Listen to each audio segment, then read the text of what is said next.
আমরা এখন কথা বলবো এই কোচাশহর বাজারের একজন লন্ড্রি ব্যবসায়ী। উনি মুরব্বী মানুষ, আর উনি লন্ড্রি ব্যবসা করে থাকেন অনেক দিন থেকেই, কত বছর থেকে থাকেন বিস্তারিত আমরা জানবো। এবং কাপড় লন্ড্রি না করলে যেন কাপড়ের জন্য প্রাণ খুঁজে পায় না। ঠিক তাই যে কোনো অনুষ্ঠানে কাপড় আয়রন করে যেতে হয়। সেই ঈদকে সামনে রেখেই এখন ইনি কাপড় লন্ড্রি করে থাকেন, সারা বছরই করে থাকেন। আমরা জানবো তার কাছ থেকে বিস্তারিত। আপনার নাম কি চাচা? আমার নাম মোহাম্মদ ইনুস আলী শেখ। আচ্ছা আচ্ছা, তা আপনি কতদিন থেকে এটা ব্যবসা করেন? আমি না হলো তো 40 থেকে 45 বছর। বছরের আচ্ছা, মতো। আপনার বাড়ি এখানেই? বাড়ি আমার শক্তিপুর গ্রামে। আচ্ছা, আপনার ছেলে মেয়ে?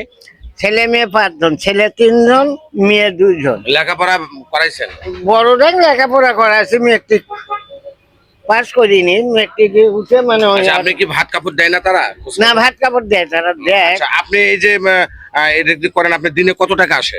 দিনে না হলো তো মানে 200, 300, 250 আসে? এটা দিয়ে সংসার চলে আপনি? না, চলে না। সেই জন্য ছেলেরা আসে না, আমার মতন আমি এখানে কর্ম কর্ম করেন। আচ্ছা, আপনি ইউনিয়ন এই যে বাংলাদেশের যে যেটা সুবিধা, সুযোগ সুবিধা, যে নাগরিক যেটা সুযোগ সুবিধা আছে, হ্যাঁ, তা এই সুযোগ সুবিধা কাউন্সিল থেকে বা সরকারি ভাবে কোনো কিছু পান কি আপনি? বয়স্ক ভাতা পান না আপনি? বয়স্ক ভাতা পাই, বয়স্ক কিন্তু মানে ওই দিয়ে দেয় না। তাই তো মানে আগে দিছিল মোশারফ, চেয়ারম্যান দিছে আমাকে এটা।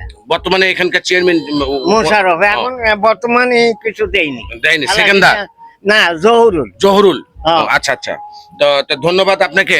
তা এই যে আপনি এখনো এই বয়সের ভারে উনি কাজ আসলে করতে পারছেন না, তারপরেও উনি যে এখানে বয়সের সঙ্গে যুদ্ধ করে কর্ম করতে হবে, পেটকে বাঁচাতে হবে।